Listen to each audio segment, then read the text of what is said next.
I don't know what's going on.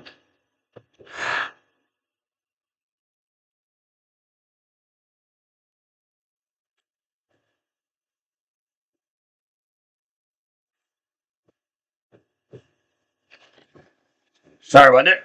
I was having issues. Something wasn't working right. I don't know what the heck was going on, but it is what it is. Um, God bless you. God bless you. I don't know what that was all about, but you know how these computers and all of this technology, it don't always go smooth. Whatever the case may be, but God bless everybody. Um, Hopefully y'all having a blessed one today. What's up, Lucky? How you doing? God bless you. God bless you. Little technical issues earlier, a few minutes ago. I don't know what the heck was going on, but it is what it is. I'm gonna give people time to get in before I get into what I want to get into. But how's it going, Lucky? How's everything going with you? But again, this is not to advise anybody because again, I'm not one of those financial advisors. My video that I'm doing today is basically giving people insight on what I do as far as investing go and how I do it. That's it. This is not advice for nobody. Sometimes people may take what I do and say, you know what, some of that might work for me. It might give me an idea of, some type of idea. It might help somebody at some point. But this is not to advise you to say, oh yeah, you should do this. And my way is going to make you, this is not about that.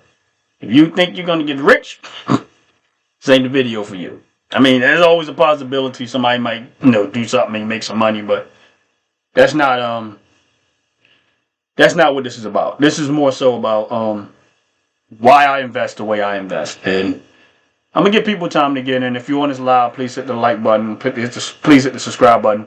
But just say hello in the chat because I want to know who's all here before I get it started. Oh man, God bless you. Ain't going to the gym? Oh, you a beast. You're a beast if you can do all that in a day. But yeah, this is just to give some insight on what I do and how I do it. Mike, what's up? Mike in the building. God bless you. Welcome in. Welcome in. Again, please hit that like button. Please hit that subscribe button if you haven't already. Like I said, I'm gonna give people a few minutes before I start to get into the details of what I do and how I do it. Like I said, again, this is not to tell you how to do it, what you should do. And basically, I'm going to get into the stock market and what I look for, top to bottom. God bless you. Welcome in. Welcome in. Good morning. Good morning. God bless you. Please hit that like button. Please hit that subscribe button. Again, I'm going to give people a little bit of time. Please hang in there with me for a little while. Christopher Real, how you doing? God bless you. Welcome in. Welcome in. Please hit that like button. Please hit that subscribe button if you haven't already. I'm going to get into it in a little bit, but while we there, before I get into what it is, if you guys anybody on my live, just put a yes or no in there that do you buy stock or yes or no, just do you buy stock, do you invest, and or like maybe real estate or something like that. This is more so about the stock market and basically what I do and how I do it based on the stock market. But if you can in the chat, just say if you invest in the stock market, just put a yes or no. You ain't got to do a whole lot of detail, just a yes or no. So I got some grapes on my eat.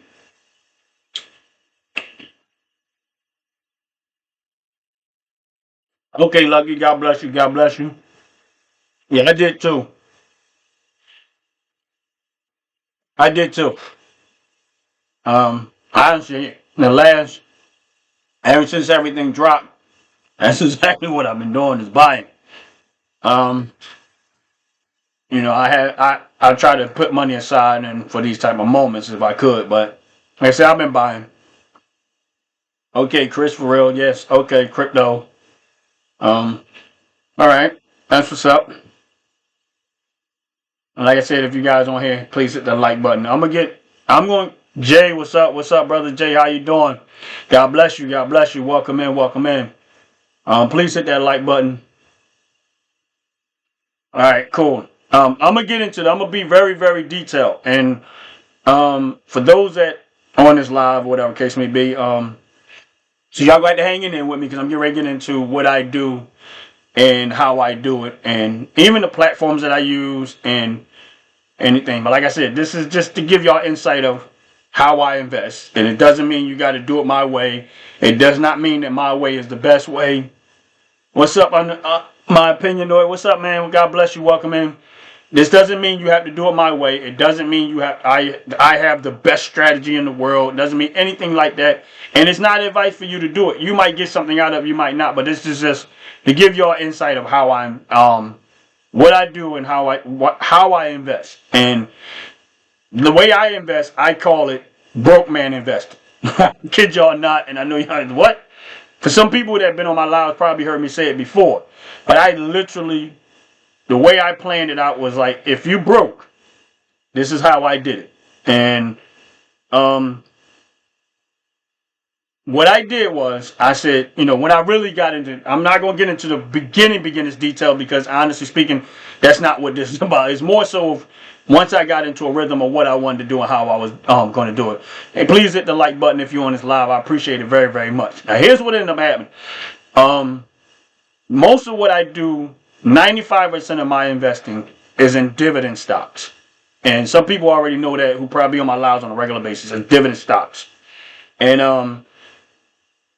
the reason why I do dividend stocks is basically because I am trying to purchase an income, right? I invest for the income, meaning that I look for. Oh, okay, thank you. I look for companies that pay out dividends, and the reason why I look for the dividend stock because I want to establish an income. All right, so when I first started getting into investing, my first platform that I used was Robinhood. Robinhood was still in its somewhat infancy stages at the time, but I actually like Robinhood, and it grew on me even more and more and more throughout the years, even with all the controversy. Okay, penny stocks, that's cool. Even with the controversy and stuff like that, it grew on me a lot. Now, in the beginning, Robinhood, when I was investing in Robinhood, you couldn't do fractional shares. All right, so you had to buy whole shares, and if you broke, depending on what the company is, it's kind of hard to invest in that. Like, invest whole shares, because let's say you're going to buy a stock like, let's say Walmart. I'm just using hypotheticals. Walmart's $200 a share. You're like, everybody don't have $200 just to drop into Walmart and, and ride that out. Okay, cool. Stash. I used to use Stash. I don't use it anymore. But Stash is very good for people that you like to put things on autopilot. You can do it with all of them, but I think Stash is a little more. Stash app is is more established for somebody who want to just kind of put it on autopilot and just close the book and just let it do what it do. But the reason why I went to dividend stocks is this because of stability. Number one was the stability of it. Is that yes, it's going to fluctuate just like the market, but I was going for the income. What happened was I watched a video of a guy a long time ago, and he was talking about, he was showing his stock account, and he had roughly, I'm going to say about $200,000 in his stock account. And he said that he was getting $50,000 a year in dividends. And when I heard that, I said, he's full of crap. He don't know these. There's no way you're getting $50,000 a year in dividends off of $200,000. And I literally said, nah, there's no way you're doing that. But instead of me judging it, I started looking at companies that pay out dividends, and I started doing some math. And I said, well, I found out that it was possible. Now, it all depends on when you got in the stock market, how much you had when you got in the stock market, how cheap it was you bought into these stocks. He might have got a few splits, increases in dividends. There's a whole lot of factors in there. But I realized that it was possible. He wasn't lying. I don't know for sure, but I know based on some of these companies that I looked at and what they paid in dividends and how much they were paying in dividends, I realized that there was some truth to what he was saying. That it was possible. And I said, okay, well, I can't argue with the fact that I found out there was companies there. So that's what encouraged me to go that route, because I'm like, okay, I like this idea a little bit more better. So I started looking up dividends. Now, if you ever never invested in companies that pay out dividends, there's a way to find out if they pay out dividends.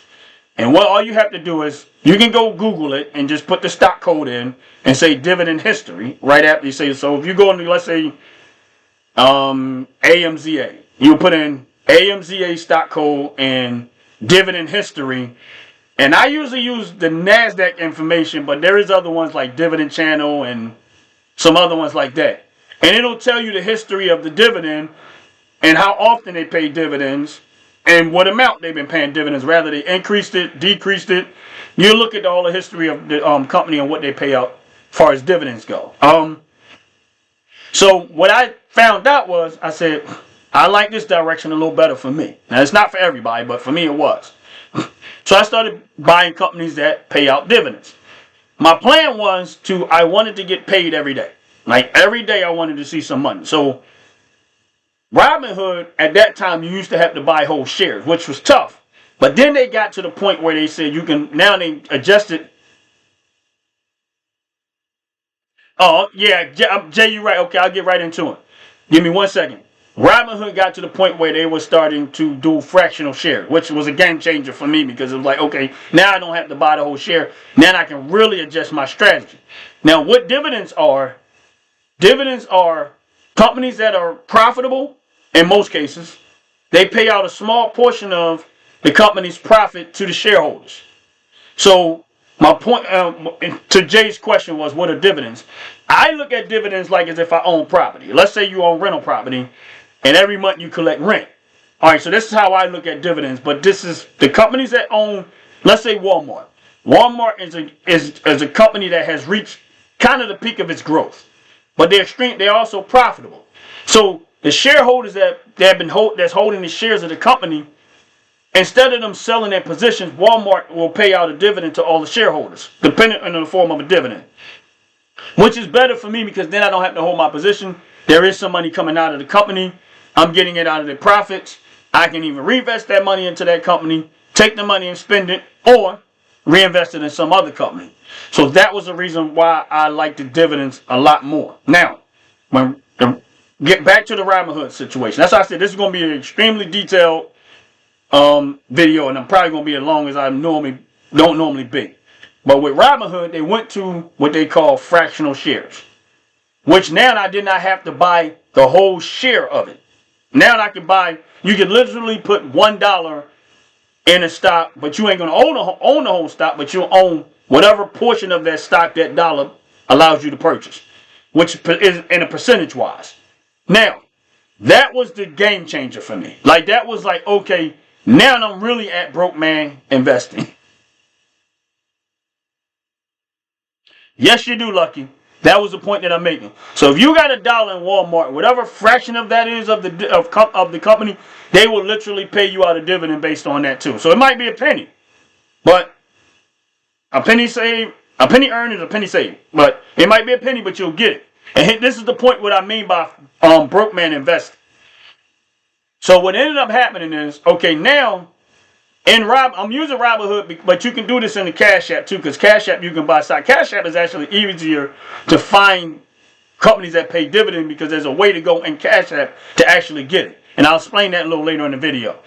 So on Robinhood, I no longer had to buy the whole share. So now I said, okay, I went to Robinhood, and if you click on the right side of Robinhood where the stock prices are at, you can switch how you look at the price. So it has like percentage return, total return, and all this other stuff. I don't use none of them. All I use on my Robinhood, I put everything on. What's up, Joyce? How you doing? God bless you. God bless you. Welcome in. Welcome in. I would use total return, right? All right. So when I set up my account in Robinhood, I use total return.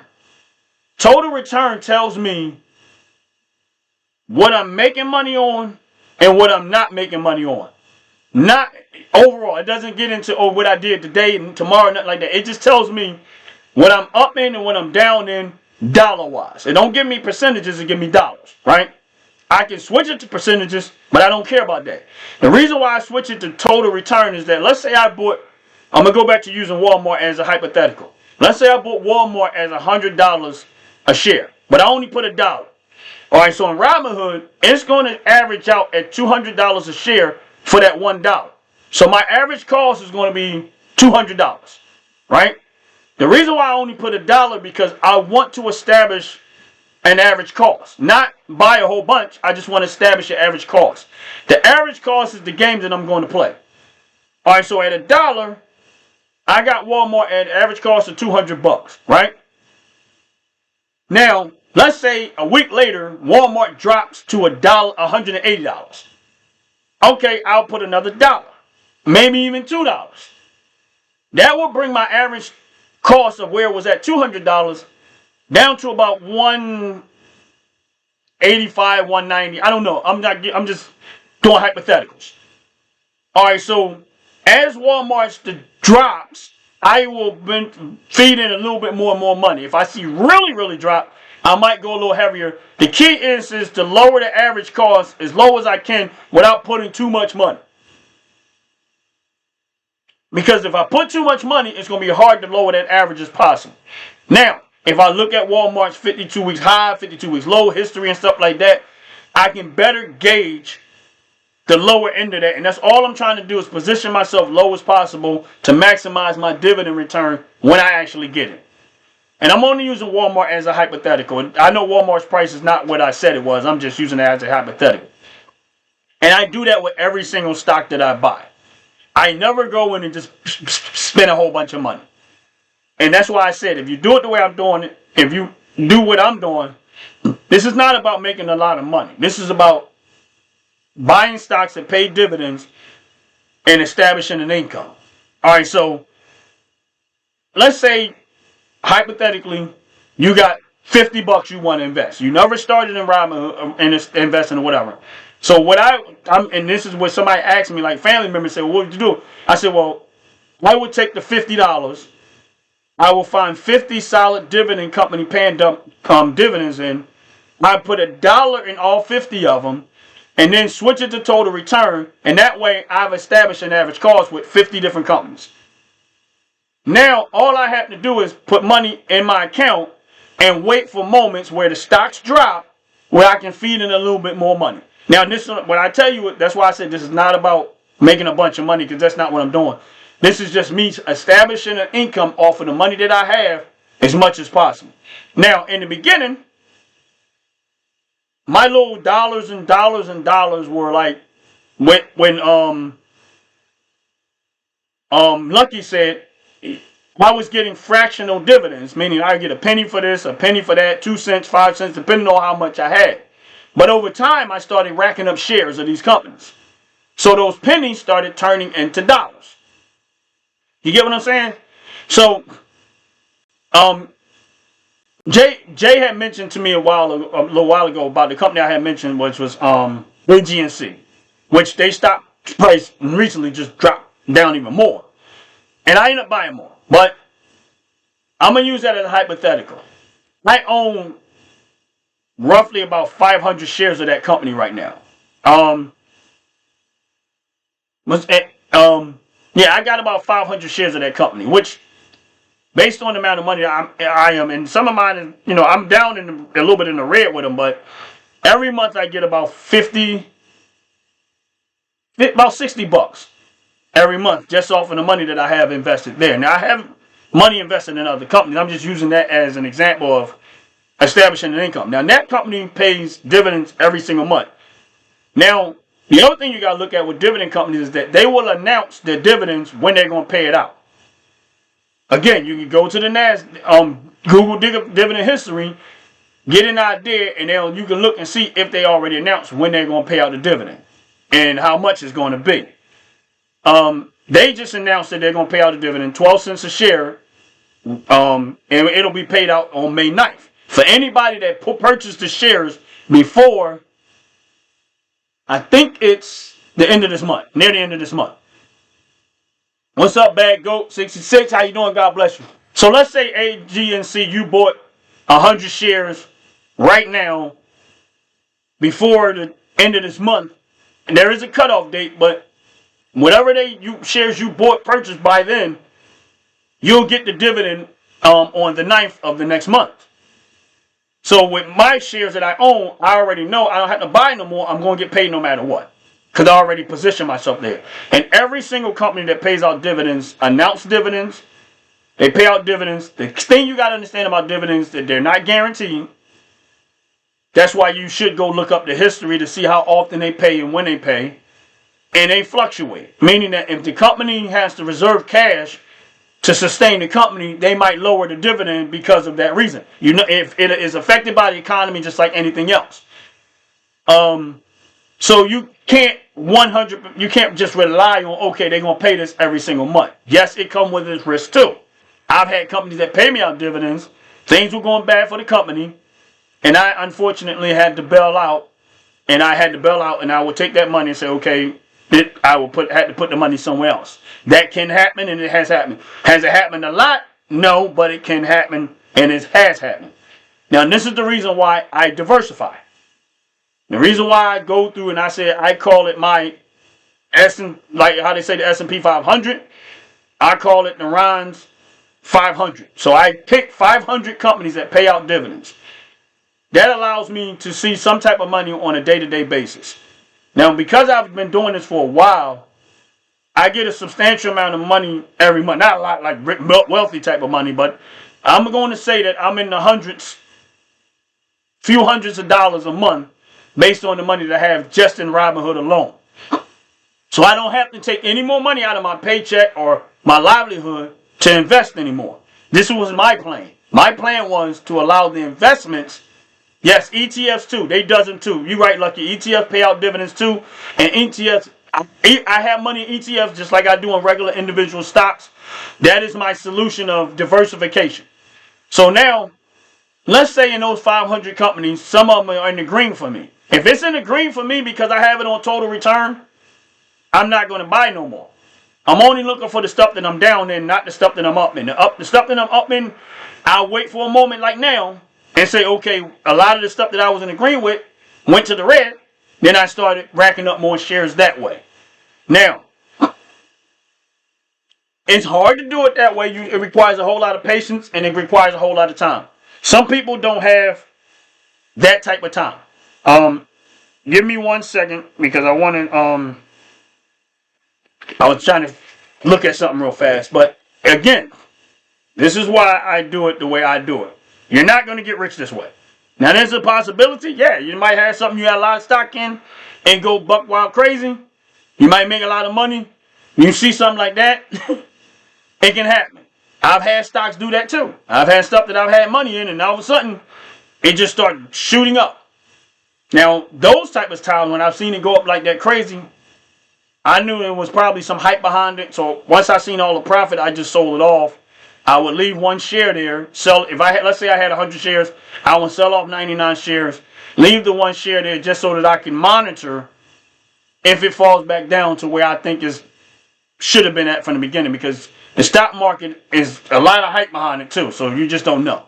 But I said, okay, it came my way. I'm gonna take the money. And I'm going to hold on to that. And then if it go back down, then I'll probably start slowly feeding it back in. But that's neither here nor there. That's just a whole nother subject. But this is the reason why I decided that I was going to go the dividend route. So I don't just use Robinhood. I use the Cash App. And I use Webull too. Because not only do I want to diversify the money where I got my money in stock-wise, I don't want my money on all of the money that I have on one platform. And because we know that technology can have issues. And if everything I have is tied up in a one bank account, like somebody have a bank account and they have an issue with that account, now you got to try to go to another account. Now, the only reason why I said Robinhood has turned out to be one of the best ways I went. Because as I was staying with Robinhood started advancing a lot better. Now, Robinhood allows you to... you can actually borrow against your asset with Robinhood now. Before you couldn't do none of this stuff. Now they allow you. The other thing is this: if you're a person that has Robinhood actually pays 1.5% interest on uninvested money. Meaning that if you got your money sitting in your broker's account part side and you're not doing nothing with it, it's just sitting there, it's accumulating 1.5% interest, even if you don't actually invest it in anything. So for me, it's like, okay, well, my dividends go into that account.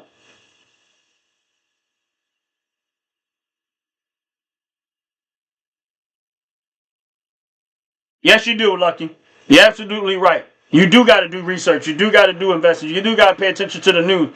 All of these things affects the Yes, yes, they do. Jay, Robinhood sends me all board members. I don't get as much, and I'm gonna tell you why I don't. But yes, they will send it to you. Anything you got stock in, you can vote on. They send you that. You can go in and you can set up to be able to listen to the board meetings and stuff like that. Everything. It doesn't cut off anything. You can do. You can do all of that there. Um, I grew. Robinhood was turned out to be one of my better ones. I liked the way it went, and I was happy with the way they were going. And even with all the controversy behind it, I still stuck with them. Now I do have Webull and I do have Cash App, but Robinhood was where I started at, and I like Webull. I mean, I like Cash App and Robinhood the most. But everybody has a different thing. I'm not one of those type of person that look at a whole bunch of graphs and all this other stuff, because graphs is one thing. Another, the graph don't know that the news is about to say some crazy. I'm just going to use Trump as an example. The graphs don't know that Trump is about to say something crazy or something that's going to affect the market. So I don't care how many graphs you look at. If somebody's news comes out, them graphs is useless. Because at that point, the graphs did not know that we were going to get a crash. Yes, Joy. Yes. So my thing is that, so that's why I was going the route that I went. Yes, you can. Cash App, you have to go and kind of set up the same way Robinhood. And Lucky, just for your information, when you buy stock in Cash App, if you're looking to pay it to go into dividend investing in Cash App, there's actually you can go in there and hit the search button, and it'll ask you dividend. It'll ask you a question and say dividend yield, and you click the dividend yielding thing. It'll give you every company that you can purchase on the Cash App that pays out some type of dividend. Now, it don't give you a whole lot of details. You still got to go look up the details if you want more details, but it'll at least tell you that they pay dividends. And in the Cash App, I can tell you right now, off the top of my head, there's well over 1,000 of them. I don't know all of them name-wise, but I know in the Cash App, there's over 1,000 companies in Cash App you can purchase in Cash App that allows you to, that pays out dividends. So, I have some money over there, and I do invest over there. And you can I like the Cash App I think Cash App is actually easier for beginners. And when I was talking about putting on total return, Cash App has the same feature. You can click at the total return. Now, you don't buy shares in Cash App. You just basically, everything is fractional over Cash App. So you don't have to buy no share at all. If you got $1, you put $1. You got $5, you got $5. So you can, in Cash App, you just automatically invest in fractional. It's not set up like it just shares. Everything is fractional over there. So it's even easier. Like, to me, Cash App, for somebody that's a beginner, I think the Cash App is probably a little bit easier to go use than Robinhood is. But I started with Robinhood, so I'm a lot more comfortable with it. And I like the features of Robinhood a little bit more because it gives me a little more detail than I need. And Robinhood has gotten a lot better since then. And there's a lot of things that affects these stuff. Like the Feds, when the Feds start talking about interest rates and get close to it, you're going to see a fluctuation in the stock market, probably more drastic depending on. When they start talking about, like price index and all of that type of stuff, economy, where, y'all understand what I'm saying, CPI numbers and all that other stuff, that's going to affect the stock market in some form or fashion. Earnings season. When you get a massive amount of companies start to announce earnings, that will affect the stock market price. So these are the things that I try to look out for opportunities to buy. I don't do a whole lot of selling, but I do more buying than I do anything. Again, this is just what I do to establish an income. And so when somebody asks me, where the sweet spot of that is, that I found out what way I was doing. That's why I said that for every $10,000, you can, if you do it right and you do it smart, you can get about $125 to $150 a month, depending on what companies you buy, when you catch it, and how much you invest. So that's the reason why I went the way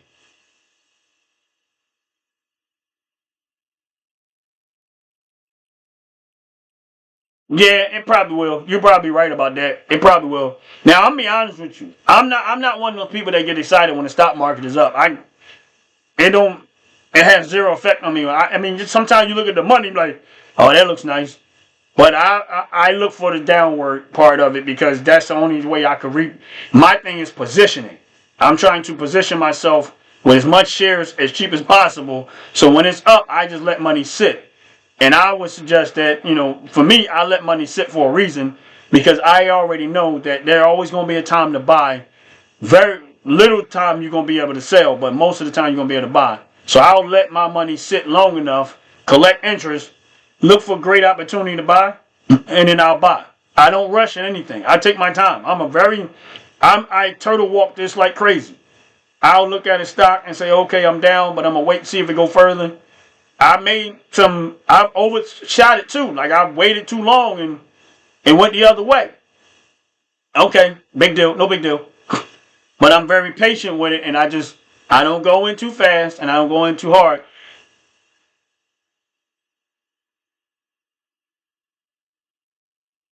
Yeah, yep, you're right. Now, that's how, somewhat in a nutshell, like I said, if you go look up the history of dividends for these companies, you can find out. And you ain't going to run, there is not, there's so many companies that pay out dividends and you're not going to run out enough to buy. But I just stuck with, okay, I'm going to get me 500 companies and I'm going to work with those 500 companies. I'm going to establish the first thing I did was establish 500 companies. And some of them, I just put $1 and then I switch it to total return on all my platforms. And I just wait and I just wait for opportunity. Now, I look at it every single day. I watch my money every single day, sometimes for hours a day. I do that. But I do that because I'm looking for opportunity and that's it. And here's the thing. Some people invest in crypto. Like Chris Real says she invests in crypto. They invest in crypto. I'm sorry. Chris Real, I don't know if you're male or female, but I'm just saying. I know that they invest in crypto because they said it in the comments. Now I invest in crypto too.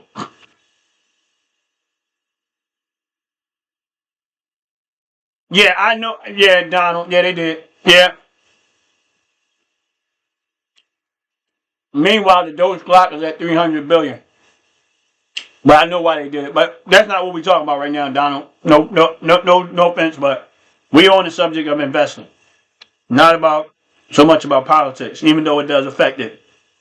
But good morning to you, brother. God bless you. Welcome in, Donald. Please hit that like button. Please hit that subscribe button. But the reason why I tell people, sorry y'all, I'm eating some grapes, and these grapes are actually good.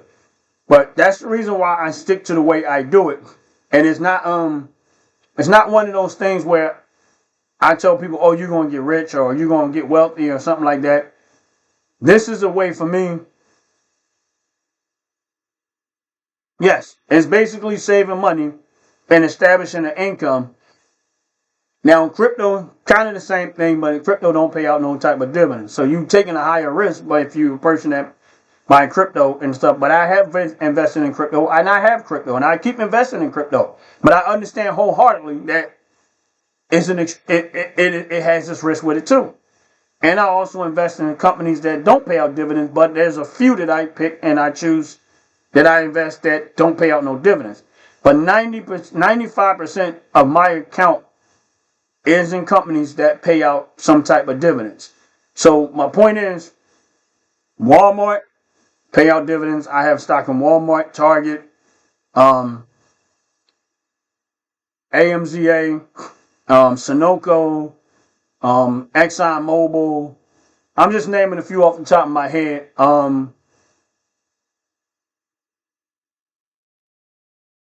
Yes. Well, you know what? I'm not lucky. I put it to you like this. I can't say if it's better or not better, but for me, it works for me. That's the only thing I can say is that it works for me.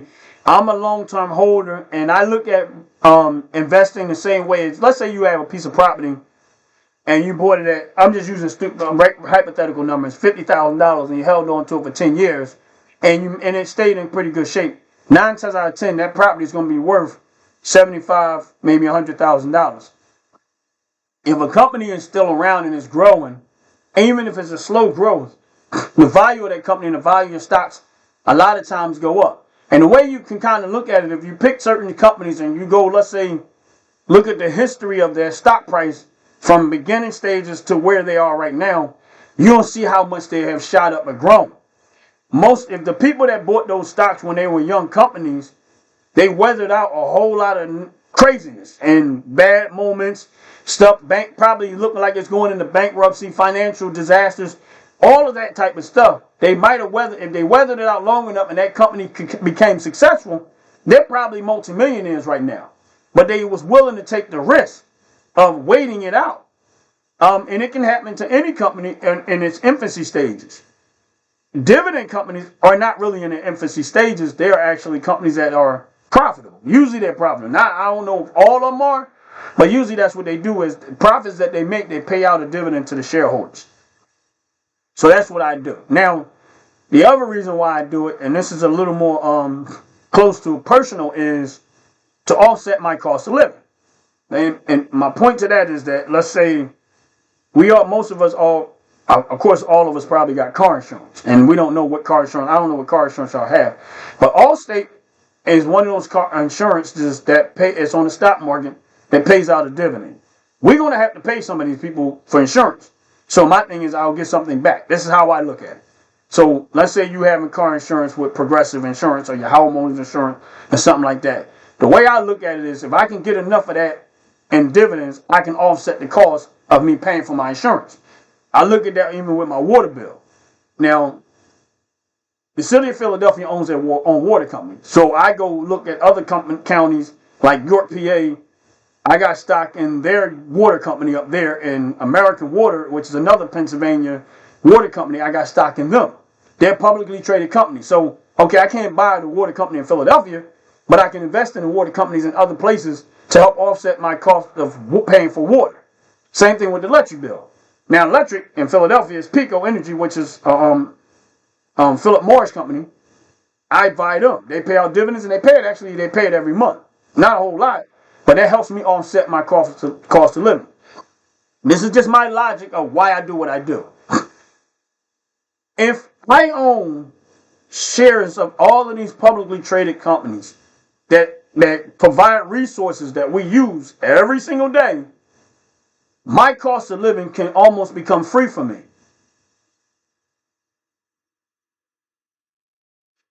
Joyce, I'm quite sure they are. Now, here's the thing. Kind of on the thing of what you just mentioned, Joyce, about building supplies and stuff. I do have stock in companies. I can't remember their codes, but I do have stock in companies that are that deal with timber, like lumber and timber and stuff like that. But I just don't remember the codes. I got so much that some of it I don't remember it all. But I know I do have them. I just don't remember the stock code. This is the other diversification part that I'm talking about, because Joyce is actually going into somewhat what I mean by diversifying. The other part of my diversification is not just a different company. It's also what they do. So when I was talking about the water companies, that's a different avenue. The electric company, that's a different avenue. Fuel and energy, which is gas, and you put in your car and fuel and stuff. I'm buying stock in them too, because I got to pay for gas every single day. And although I don't like these gas prices, I do help offset the cost of my gas purchase because I get dividends back from different companies that I have stock in.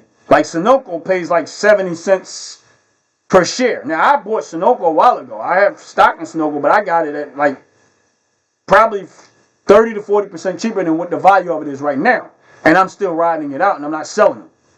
But this is how I look at diversification too, is that people are going to use this stuff every day. So I always look for places where I see people spending money. That's part of my diversification plan. My other part of my diversification plan is from the ground, what I consider the ground to the ceiling.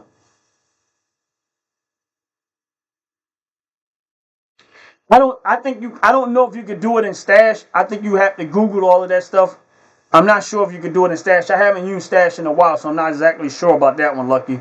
But here's the thing. What I also did was so what I mean by ground to the ceiling is that I invest in companies that do mining, like mine for material for resources like copper, metal, stuff like that. Like I forget the name of it. It's copper something. I think it's ACCO or something like that. But it's a copper company in America, one that I have stock in. But I do look for companies that do mining.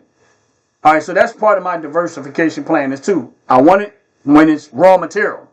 You know what I mean? Like what Joyce was saying about lumber. To me, lumber, when you cutting down trees and stuff like that, that's raw material to be able to do building and stuff. So I do that part because that allows me to get some dividend off of these companies that's doing the mining and getting the materials that we use to build stuff. I also invest in recycling, which is like waste management. They're on the stock market too, because that's also going back to somewhat raw material. Okay, Jay, thanks, appreciate it, man. That also allows me to invest in raw material, which is recycling places that recycle the stuff like waste management. All right, so then I got money in Ford, I got money in Chevy, I got money, I mean not Chevy, but GM, General Motors. And I think it's Packard. I think they make tractor trailers and stuff like that. I got money in JB Hunt. I got money in Shift. I can't think of the other name, but it's a trucking companies and stuff like that. I also got money in Zim, and I got money in a few other companies that do like overseas shipping. And the reason why I do that, again, back to my diversification, is that, okay, they done already got it out the ground. They either recycle it into some type of material, or they package it into some type of material. It got to be shipped somewhere, and it got to move. So I buy money in trucking companies and UPS and all of the shipping stuff. The reason why is because you got to move this product in order for it to get to the retail stores to sell it. So this is what I mean by diversification. I'm at the ground as raw material. Now I'm dealing with the retail and the manufacturing. All right, Lucky, God bless you, man. Thank you, and hopefully you get a chance, Lucky, to go back and watch this video because it'll stay up there and I'm not going to take it down. So anything you feel like you missed, you can always come back and watch the video later on and get the rest of it. But I go to invested ground in the raw materials. Now I'm at the shipping where they move it and ship it at. I'm at gas company where they take gas and fuel and energy to manufacture stuff. Also with our living expenses on a day-to-day basis. And then the other thing I do is that now I'm at Walmart, Target, and all of these retail stores that I can try to get my money into. So as you can see, it's moving from the ground. It's either going to go into a car, it's either going to go into houses, and it's going to go into the retail stores, and all like these type of places. Now, again, so if you can see, it's still, all of this stuff is happening. I'm getting dividends out of all of this stuff. Not so much. This is what I mean by diversifying my investments too, meaning that I'm getting it from the ground and I'm getting it to the consumer once it hit the consumer. So I diversify that way too. So not just different companies. I look at what they do and I want to get advanced out so I can have my hands kind of like oil. Oil runs its fingers through everything. So I invest the same way. I want my hands in everything. So I can take advantage of this, take advantage of that. So this is just me personally. I'm not suggesting anybody. This is not advice for somebody to do something. I'm just giving y'all insight on how I do it. And somebody might say, you know what, that might be something that I could look into to give me a better pathway to invest in or whatever case may be. Or they might like it and pick up the habit of doing it. This is what I do. I do all of this stuff to establish an income. Yes, we know anybody been investing long enough, it comes with risk, and investing in dividend companies is not as risky, but it still has this level of risk. So that's why I go the direction that I go. And what ends up happening is I feel like I'm getting it from the material, the shipping. I'm getting something out of that. I'm getting shipping out of the resources that everybody uses on a day-to-day basis. And my thing is that, and this is just what I did mathematically wise. You're right, Donald. It is kind of volatile, but this is these type of moments is when I really actually go in heaven.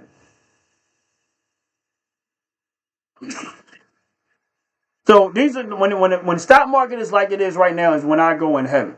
I'm not suggesting anybody do, but this is when I personally, I spent a lot of money in the last few days going in heavy. I do not care about the hype and stuff like that. And the other part of it is I know that the Wall Street can turn bullish, meaning they'll try to bully, they'll crash the market to try to bully the decision of the politicians because they don't want it to look, because now the politicians don't want them to look bad. Like right now Trump is in office, so they're going to try to crash the market so that they can get Trump to reverse course of these tariffs and all this other stuff. And, you know, it is what it is. Can't control what they do. But I already know the game. So y'all go ahead and crash it. I'm not built like they are built. I don't have billions and millions of dollars. I have what I have to work with. So I'm going to reposition myself. And hopefully y'all stay away long enough for me to rack up more positions. Before y'all start coming back and drive the prices back up again. So I'm good where it's at. I like the fact that it's down. I'm good. I ain't worrying about it. I'm going to keep riding this out to the cows come home. And that's cool with me, Donald. I love it. Right. And so my thing is this, to Donald's point, he said the Dow Jones is down 5,000 points. For anybody that wants to go into the stock market and minimize that risk, this is about as low as you probably might get it for a while. So, hey, Donald's actually throwing you a bone right now and saying, you know what? This is a good time to buy. If what he's saying is right. But, like, again, this is why I do it the way I do it. And I'm not saying that my way is the best way. I'm not saying my way is the smartest way. I'm not saying that my way is better than everybody else's way. Because I think everybody has their own strategy and what works for them. And I just do what I do and what works for me. And for the most part, it's been a blessing. And I tell people, have you ever, like my family members, some of my family members do invest. And I do have a team of people that we kind of communicate and stuff like that with it. But just for real, you're absolutely right. It's time to buy. That we invest and we keep, we share information. But, life comes with risk. And if you don't adjust your life, and like my thought pattern was always this. I do the best to try to maintain my health as possible. But let's just say for whatever reason, something happens and my health goes to the point where I can't physically do the job that I do.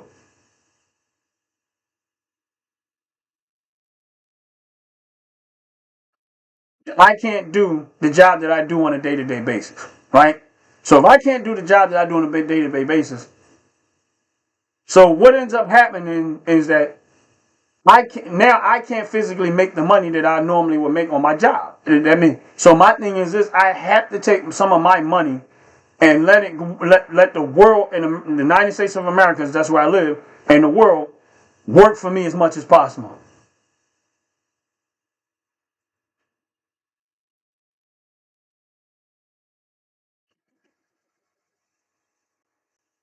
Right, and Jay, that's what you kind of right. That's like the Dow. I do my I do it on my scale. Like I don't care about what the market is doing. I don't care about the whole stock market. I only care about where I invest my money at and what I'm dealing with. So the stock market can be down a lot of points, and in my value of my account may drop. And in the last few days, it's dropped by thousands of dollars. Okay, cool. Now I'm buying some more stuff. That means that I get to shop while the stock market's on sale. So for me, I'm happy when it's down because now that I get to shop, I get to buy the sneakers let's say you like Nikes, I get to buy my Nike sneakers for cheap as possible now, and then I ride it out. And 6-7 months from now, it'll be up there and even higher. Why? Because a lot of it is just smoke and mirror and just hype and emotion. Right now, is probably where it really should be at anyway.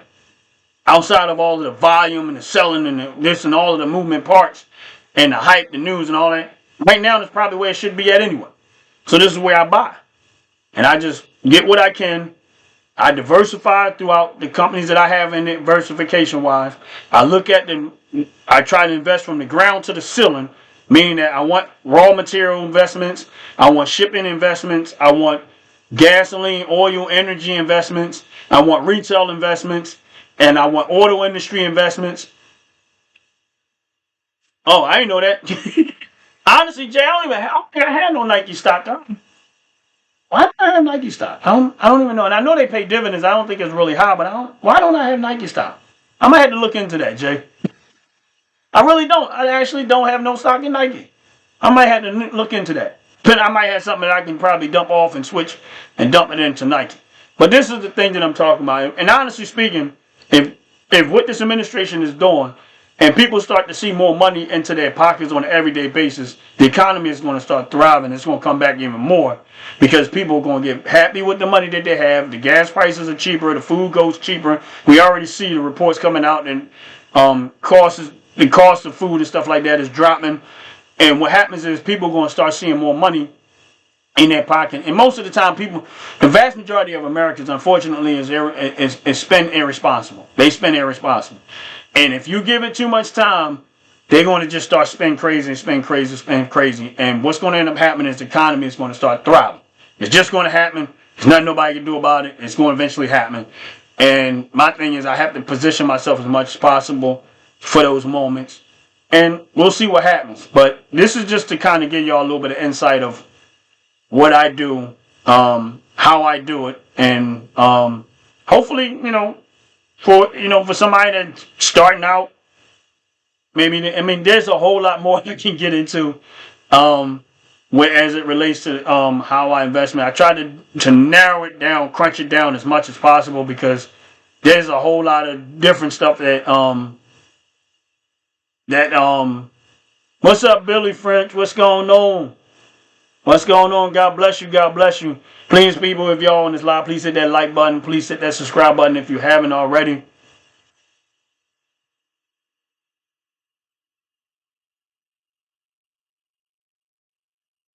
And hopefully, Joyce, like I said, and now what I tell people this. I say, with me investing wise, don't use money you need. This is me. I'm not going to use money I need. That's why I call it I call it soda money. Use soda money, or some people use they'll say coffee money. So that's why I say if you only got $1, if you put $1 in Walmart, you've gotten a position in Walmart. You already started investment. That's the beginning stages of your investment. And let's say it take you 2 weeks to get another $1 and you buy $1 to another company. That's fine. A slow start is a great start. It don't have to be. I hear people say, "Oh man, I'm gonna take $500." I'm like, no, I don't think you should do that. I think you should take your time because there's a whole lot about this you're gonna have to learn, and it's easier to stomach. If you put $500 and then you look 2 weeks later and you only got $250, you're not gonna be so happy. You're gonna get discouraged and you're gonna quit. I tell you right now, you're gonna quit. But if you put $1 and you look and you see, okay, it's 75 cents, it's easier to stomach that. So basically, that's why I tell people start real slow with a tiny bit of money because you got to learn how to stomach this stuff. And after a while, you give it some time, you're going to become a master at it. And you're going to stomach a lot more because you're going to say, oh, I've seen this 100 times. It doesn't faze me no more. Now, you get excited about it when it's down. You smile at it when it's up. Oh, that's a nice looking number right there. But it's not for me.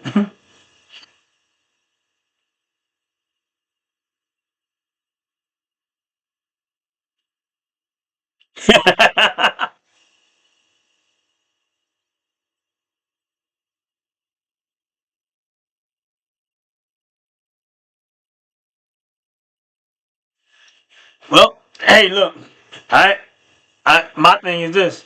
I made more money, honestly speaking, I made more money off of Joe Biden and manipulation than anybody because and that COVID moment, oh man, Pfizer.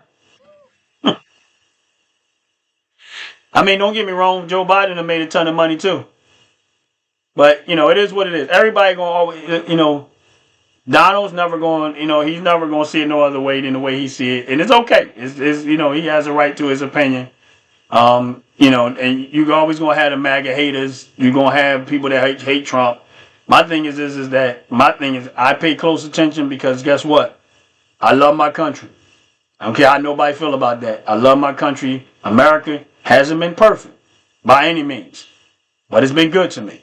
And I laugh when people try to say America is this, America is that. Meanwhile, we done had a black president that a lot of white people vote for. A lot of white people. I ain't talking about black people. I'm talking about white people because Obama would not have won if white people didn't vote for him. There's no way he could win an election off of just the black vote. It ain't enough of us. We've got black senators. We got all people running cities and states with black and Hispanic and Chinese more now than we've ever seen. So to sit there and try to emphasize that this and emphasize that, the real picture is that America has gotten better over the years. And I'm not going to let nobody drag this country back down and just try to keep on. Because I told y'all, watch how much you start to see all the racist stuff start to come up. And it's always the white liberals that do it. They the ones keep trying to spew all this racism. But none of them checked Joe Biden when he was calling black people roaches and he was calling black people the N-word. Nobody checked it. Nobody even cared. But they always trying to paint the picture one or the other. Listen, I don't care if at the end of the day, if making America great is for America. So if you live on this soil and you live in this country, that's the right idea for you. Even if you hate the person that's doing the job, it's still for America. And my thing is this, is that for once in my lifetime, I've seen the president sacrifice a whole lot to try to bring back an industry that's been torn out of America for a long time. And it's not an easy task. It's not an easy task when you got people that are that's constantly trying to throw shade on what you're trying to do. None of these politicians prior to Trump had the balls to do what he's doing right now. And I'm amazed at the fact that he's even doing it. Because everybody on the other side is trying to come against him. And that's cool. They have a right to.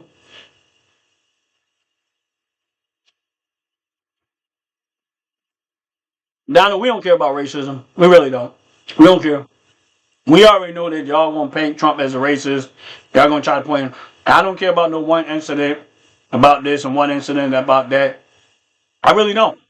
That's why I don't even get into what, like, the Biden era is gone for the most part, and I'm done. I'm glad it's over with. And right now we got a new administration, and whether people like it or not, they're there. And until it's over with, you got to deal with it. You can even cheer for the country to do better and be successful, or you can just sit on the sideline and be a hater.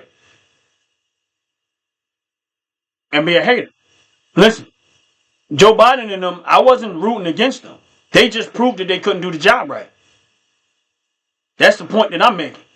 When Joe Biden got in office, I wasn't rooting against them. I accepted the fact that they were in office. I never said nothing bad until they got bad. I never said nothing wrong until they went wrong. And they never once apologized for anything that they did in this administration. Everybody got something to say about Trump, but nobody made Joe Biden and them apologize for those 13 soldiers that died, that got killed in Afghanistan. Nobody complained about that. None of the liberals said Joe Biden didn't fire nobody. They didn't check him on it. Joe Biden administration didn't even apologize for it.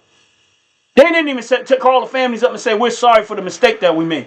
I have yet to see that administration apologize for anything. So I didn't start out there. They created that.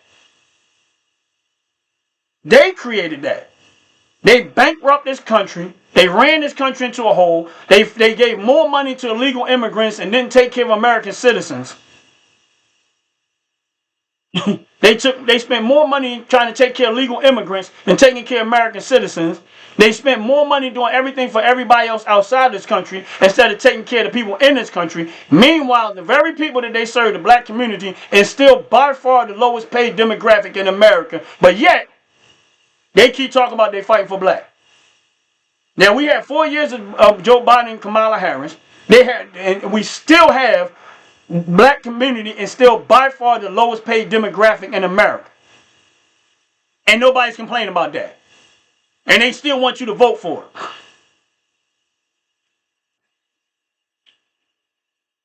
Right. I love my country. Has America been perfect? Nope. I ain't trying to, listen, anybody know me, but I ain't worrying about it. I want my country back the way it should be. I want this country to do well. And if it would have been under Joe Biden and they would have did well, I'd be happy. We wouldn't even need Trump to come in or anybody else to come in. We'd say, okay, let's vote for him the next 4 years. But unfortunately, they couldn't do that. What's up, first man? God bless you, God bless you, God bless you. But, they couldn't do it. The first 4 years that they got in there, he said build back better, and nothing got better. Everything got destroyed, and he had no plan on putting it back together or fixing it. None whatsoever. The inflation went to crap. Everything went to crap. Gas prices went to crap because he gave it all away. And he stopped all the drilling. They are 100% responsible for the conditions of America in the 4 years that they were in there, because they was more concerned about Ukraine, more concerned about all these other countries and all these other people from all these other countries, and they gave the middle finger to American citizens. So that's why I'm where I'm at as it relates to Joe Biden and the Democratic Party. That's where I'm at. And until Trump does anything, and Trump hasn't done nothing like that. So why would I be mad at somebody who said they want to make America great? That don't even make sense. Joe Biden wasn't trying to make America great. He was trying to make all these other countries great. He wasn't trying to make America great. So why would I be mad at the president when he says we want to make America great? I live in America. I don't live in Ukraine. I care 2 cents about Ukraine. I live in America. So I don't want $250 billion going to Ukraine. I want $250 billion going to America. Now, if he would have spent $250 billion in America, taking care of American citizens, like North Carolina, and all these hurricane victims, who they gave the middle finger to. Oh, okay, and that's the reason why I'm good. They created that environment. Nobody in their right mind that live in this country would have been mad at that administration if they would have did well. They all felt the pinch. Now, some people want to act like they want to hold Trump accountable for the mess that he walked into, and they don't even want to give him time to fix it. But honestly speaking, he fixed a lot of it already. Inflation is down. The border is closed. Illegals are getting shipped up out of here like they should be. They stopping these illegals from being able to vote because they letting them vote. They was letting them vote. And all this other stuff, they reversing course because these are the things that were destroying America.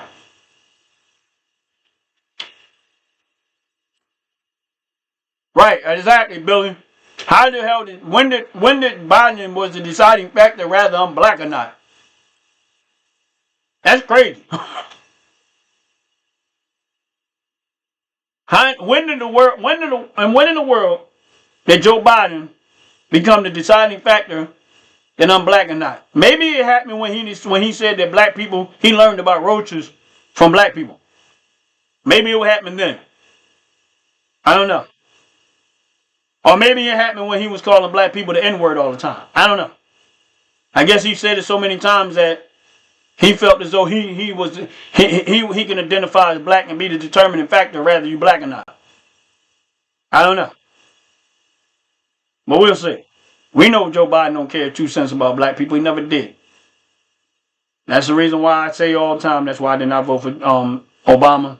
Because he picked him as a running mate and want everybody to just overlook that. I was not overlooking that. Sorry. I was not overlooking the fact that this man can't stand black people. Go ahead, bro. You got free reign. You got free reign. But anyway, if you're on this live, if you're on this live, please hit the like button. Please hit the subscribe button. Also, just for it, because I know that they're strong supporters of my channel, and I appreciate every single one of y'all. I really, really do. Top to bottom, hair and skincare. Please check their store out. Please check their store out. My brother Jay on this live. Please hit the like button. Go to his channel. Please subscribe to his channel. Help the brother out. We want to get his page up as much as possible. But yeah, Jay, you can put in a plug. What's up, bro? Anything you need to put in the chat, let me know. But yeah, and be honest with you, I'm not saying that from top to bottom, them just because they be on my channel. I actually have their product. I got their hair product, which I go through dry spells, and their hair product so far I am extremely happy with. Oh, okay, cool. And yeah, Jay is going to be doing a segment on home purchasing. So if you guys on this live, please go subscribe to his channel. Jay, please let me know. Give me a time and a date. Mortgages too.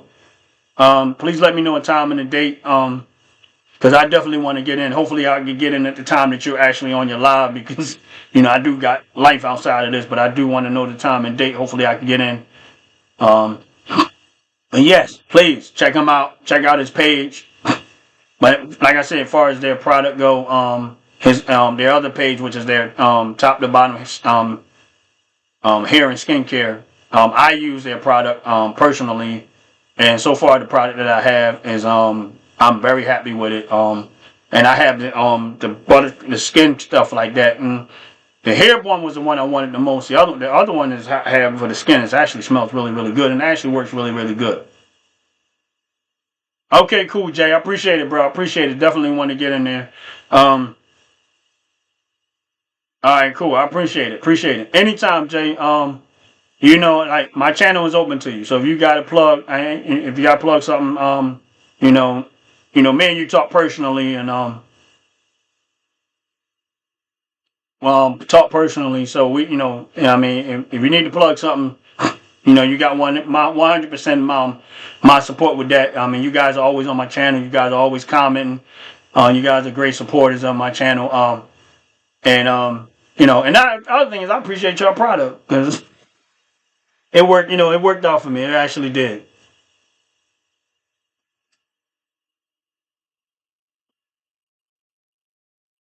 Yeah, George. I'm not a fan of George Bush, so I don't. George Bush would have never got my vote neither. So listen, Don, when you say George Bush, I would have never voted for George Bush. Yeah, okay. Now, I don't care about the Dow Jones. The Dow Jones don't matter to me. My stocks matter to me. Yeah, my stocks matter to me. The Dow Jones, my stocks matter to me. The Ron's 500 matters to me. Whenever I have my money, that's what matters to me. The Dow Jones and all the other stuff, I care. I ain't worrying about that. I mean, it has an effect on my value, but I'm not watching every stock. I watch where my money is at. Just like anybody else that got money in the stock market, they should be watching where their money is at. I don't care about what Republicans love. I was not Republican then, Donald. I was Democrat. When George Bush was in office, I did not switch to Republican and up until like a year or so, half ago, 2 years ago, maybe a year. I don't even think it was that long. I know I took away from my Democrat 2 years ago, and I just was other. I didn't have no party affiliation. I just recently switched it to Republican because I wanted to make sure that I can vote in all Republican, and it's not a reflection of the economy. I'm telling you that. I don't care. No man. I mean, you can say what you want to say. The Dow Jones is not a reflection of the whole economy. There's too much manipulation in the stock market to say that. So we already know that. Yeah, it has some effect on the economy, but it's not a reflection of the whole economy. And I don't care who you and the most top financial aid people out there can tell me that, and I'll look at them and say, y'all lost your mind. I know better than that. It's not a reflection of the whole economy because if I had $20 billion right now and I go dump it in one stock, I can drive that stock price up way up just because I did that. And that ain't got nothing to do with the economy. That got something to do with how much money I had in my pocket. So I know a little bit better than that. But top to bottom, hair and skincare. Again, guys, check their channel out. Check her channel out. Check her store out. These guys, I like their product. I really do. I think you guys will appreciate the stuff. And the other thing is they're American business, right here in America, and they make more. They make a lot of their own stuff. They right here in America. So if you want to support an American business, right here in America, they're American business. You can support it right there.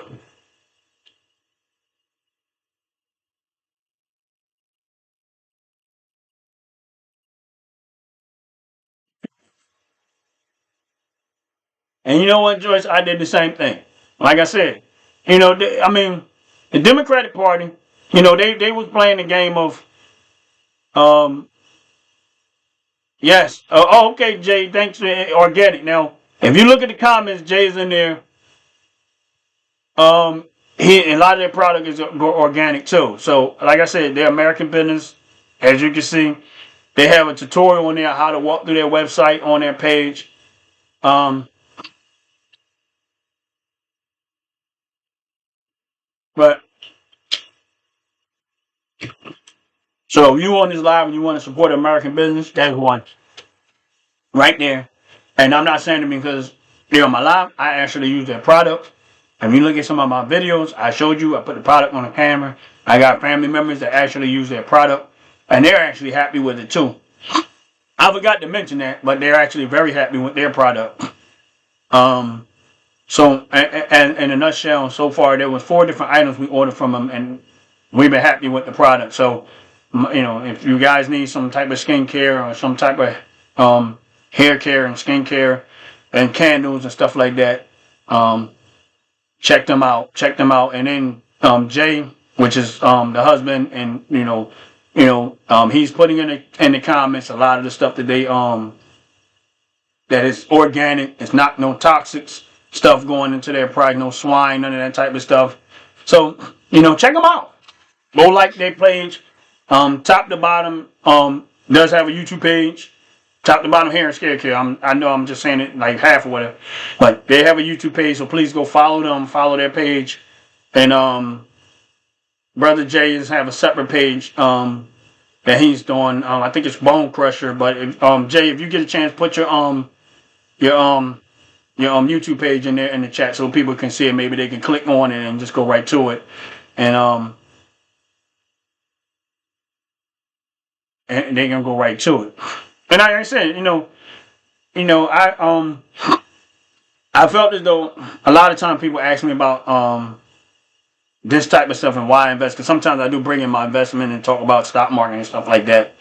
And just to give y'all insight on what I do and how I do it and why I do it that way. I can't sit there and tell you that it's the best way. I definitely ain't going to tell you it's the worst way. But I can't sit there and tell you that it's not one of those ways where I think you're going to get rich schemes and stuff like that. It is just my way of doing it, and I do it specifically for the income, and I like it that way. And the other thing is that in my mathematical terminology of what I think that where the sweet spot and all this at is about $250,000. Like if you invested $250,000 over time in these places, Leah, God bless you. God bless you. God bless you. I don't even know if you was there earlier, but God bless you. If you over time you accumulated about $250,000, in my opinion, it's just my opinion, you can pretty much get enough money in dividends to cover the vast majority of your cost of living in life. And at that point, you'll be living for free. Like your paychecks, if you still working a job, will actually be your money. And you can, when you hear people say I live off my dividends, believe me when I tell you, they're not lying.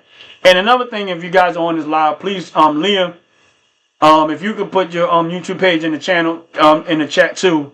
And I was gonna get up, but I'm gonna stay a little longer. Please put your YouTube channel in the chat, Leah. If you guys go check out her channel, please go like and subscribe. At some point, me and Leah's gonna do a live together. Me and Jay definitely gonna do another one together. Leah's story is amazing. And be honest with you, so I suggest y'all, if you ever get a chance to, please go check out her channel. Her story is amazing. It might not be your personal experience, but I think that her story is amazing, and I think that you might know somebody in your life or somebody you may close to, even if it's not you personal, that needs to see somebody that shows an open book about what they went through in life. And I think that when you go to a page and you go listen to a channel, you'll understand what I'm talking about. And it might be somebody out there that y'all know personal that really might need to listen to her channel. And this is why I'm doing it. It's not just about likes and subscribing and stuff. That's one thing. But it's another thing is to giving someone that is open, has chosen to open their life up and expose maybe some sensitive stuff to some extent about themselves in a way to make you feel like, you know what, maybe I can overcome like they did. You get what I'm saying? And I'm gonna put it that way, and because I don't want to get too far into it, but please check out her channel. Please go like her, look at her video, watch her video, get some insight in what I'm talking about, because I think she has an amazing story. When you talk about somebody that had been through something and went through something, and don't get me wrong, we all got different individual stories, and we all do. I have a lot of things in my life that yes, I have a lot of things in my life and that I have to overcome. I never had to overcome that, but I've had to overcome things. And I've been I've been broke. When I say broke, I was broke. Like, when you live in your life and you have a moment where everything is just you. And I'm gonna just say it that way. It's just you, and you gotta, you walking down the street and you looking at the sidewalk and you gotta figure it out. And I say everybody has. I'm not gonna say this is a defining moment in my life, but this was a moment in my life, and I had to figure it out. And the first thing is that it's easy to say, "Oh, I found God in that moment." I already had God in that moment.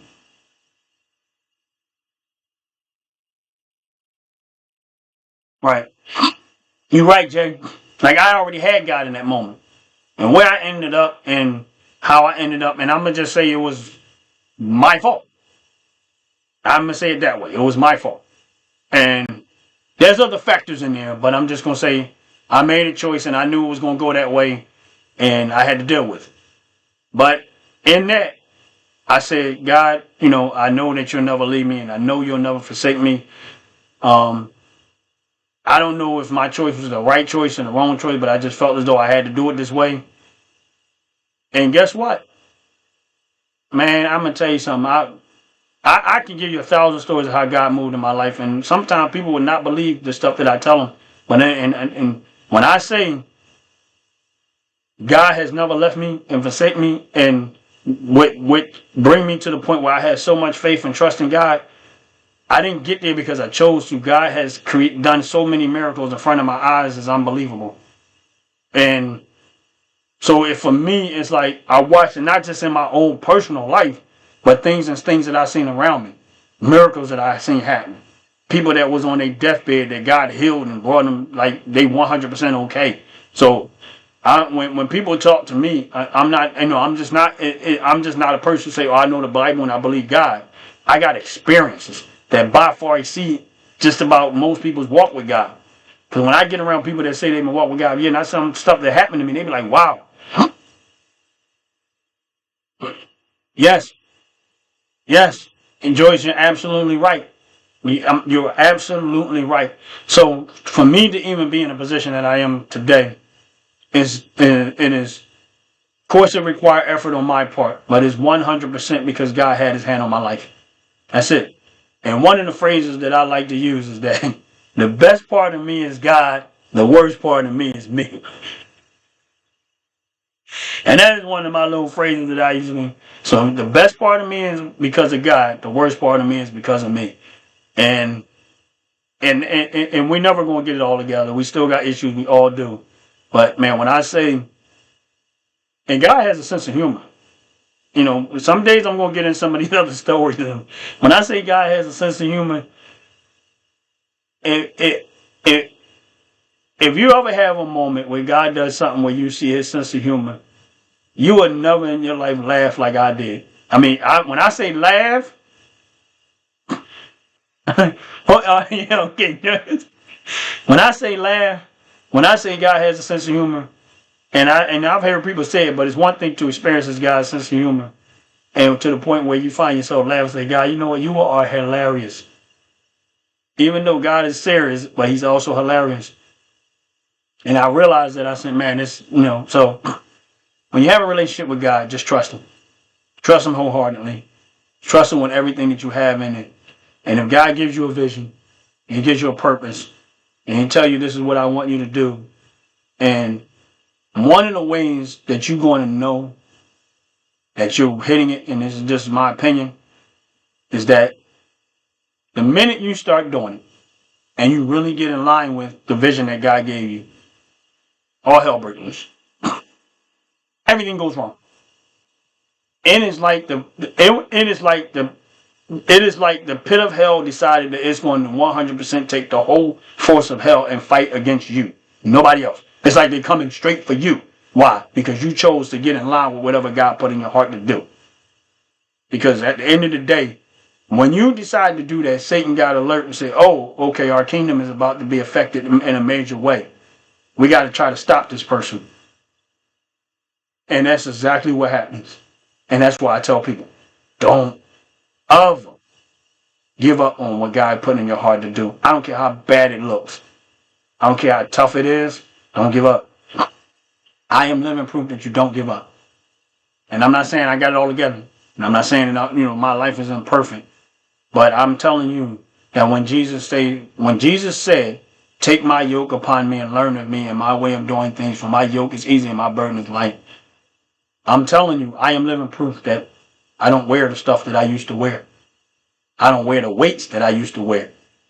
I've been so unstressed in my life that I almost don't remember what it was like to be stressed, to be depressed, to be miserable, I don't live like that. When I wake up, I'm joy and happy and peace every single day. It's been years since I felt that way. I don't even know what that feels like no more. Like, I'm not saying that I don't have moments when I'm upset or something happening. I'm saying I don't wear it. Not long after it happens, it just falls right off. It can't take residence in me no more. I don't want to parts of that. And I encourage you, for those that follow my page, that don't follow my page, please don't give up. Don't give up. Just don't give up. Whatever happens, do not give up. Leah, don't give up. Jay, don't give up. Top to bottom, here and there, don't give up. All of you guys, Billy, don't give up. Everybody that's been on my line, please do not give up. Chris for real, don't give up. Mike in the building, don't give up. Anybody on my live, and I don't even think I'm saying it just because I'm saying it. I'm telling y'all this because I feel like it's God's telling me to tell you this. He's with you all the way. He's never going to leave you, never going to forsake you. And do not, by any means, give up. You will see the fruit of your labor if you let God lead you and guide you through this process. Because that's what it is. Find a way to have joy in that process, and you won't be 100%. Okay, why are we in church right now? And God bless y'all. God bless y'all. I'm not going to hold nobody no longer. Get up out of here. Stop taking up everybody's life. Y'all have a blessed, wonderful day. And when all of that's said, I'm going to get up out of here and go do some things I'm supposed to do. Love y'all peacefully. And have a blessed, wonderful day. Peace. First man, hang in there, bro. It's going to be all right. It's going to be all right. God will show you. And he'll lead you and he'll carry you through it too. The moments you can't carry yourself, he's going to carry you. And you'll be like, I didn't even know how I got here. That's because he's going to lift you and carry you where you need to be. So hang in there, brother. God loves you. Y'all have a blessed